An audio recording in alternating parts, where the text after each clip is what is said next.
नमस्कार दोस्तों, मैं हूं शेफाली। यस टीवी में आपका स्वागत है। मैं आज आपके लिए एक हिंदी स्टोरी लेकर आई हूं जो गणेश जी पर आधारित है। तो आइए शुरू करते हैं। दोस्तों, एक समय की बात है कि गणेश जी कैलाश पर बैठे होते हैं और बहुत ही ज़्यादा बोर हो रहे होते हैं। तो वो सोचते हैं क्यों ना धरती पर जाया जाए और लोगों के साथ थोड़ा समय गुजारा जाए। वो नीचे धरती पर एक छोटे से बच्चे का रूप लेकर आते हैं और उनके हाथों में एक मुट्ठी चावल और एक कप में दूध होता है। वो सब लोगों को बोलते हैं कि मेरे लिए खीर बना दो, मेरे लिए खीर बना दो। सब लोग उनकी बात को अनसुना कर कर चले जाते हैं और उसका मजाक उड़ाते हैं कि इतनी सी दूध में और इतने से चावलों में क्या खीर बनेगी। कोई भी उस बच्चे की बात पर ध्यान नहीं देता। ऐसे करते करते गणेश जी घूमते रहते हैं और ऐसा करते करते वो एक बुढ़िया के घर में पहुंचते हैं और बुढ़िया को बोलते हैं कि माँ ये लो और खीर बना दो। तो बुढ़िया कहती है कि ठीक है बेटा, आओ अंदर आओ। तो वो बूढ़ी माँ उस बच्चे से चावल लेती है और दूध लेती है और खीर बनाना शुरू कर देती है। जैसे ही खीर बनकर तैयार होती है वो दूसरे बर्तन में डालती है तो वो देखती है कि वो बर्तन भर जाता है।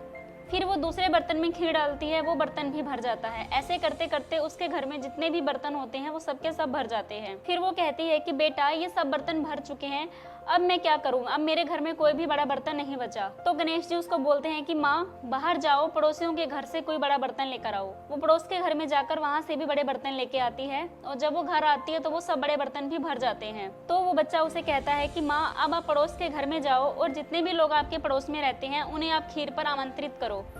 तो वो कहती है ठीक है बेटा। वो बूढ़ी माँ चली जाती है और लोगों को बोलती है कि मेरे घर आज खीर खाने आना, मेरे घर आज खीर खाने आना। तभी लोग उसका मजाक उड़ाते हैं कि ये बूढ़ी औरत खुद तो भीख मांगती है, ये हमें क्या खीर खिलाएगी। तो वो लोग बोलते हैं कि ठीक है, आज हम शाम को इसके घर पर जाएंगे।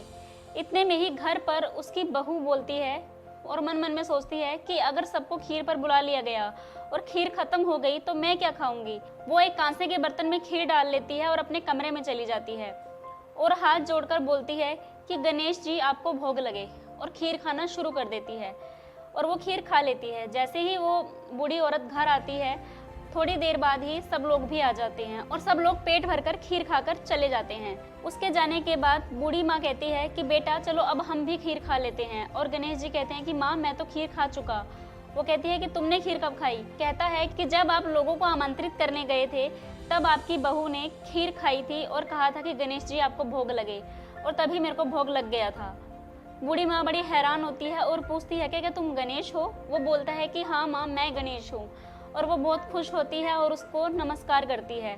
इतने में ही गणेश जी उसको आशीर्वाद देकर चले जाते हैं और जाते समय उसके दरवाजे पर लात मार कर जाते हैं, जिससे कि उसका जो घर होता है, जो झोंपड़ी होती है, वो महल में बदल जाती है और वो बहुत ही धनवान हो जाती है। तो ये थी उस बूढ़ी माँ की भगवान में आस्था। तो दोस्तों, कैसी लगी आपको हमारी यह कहानी, हमें कमेंट सेक्शन में जरूर बताएं और हमारी ऐसे ही और वीडियोस देखने के लिए हमारे चैनल को सब्सक्राइब जरूर करें। नमस्कार।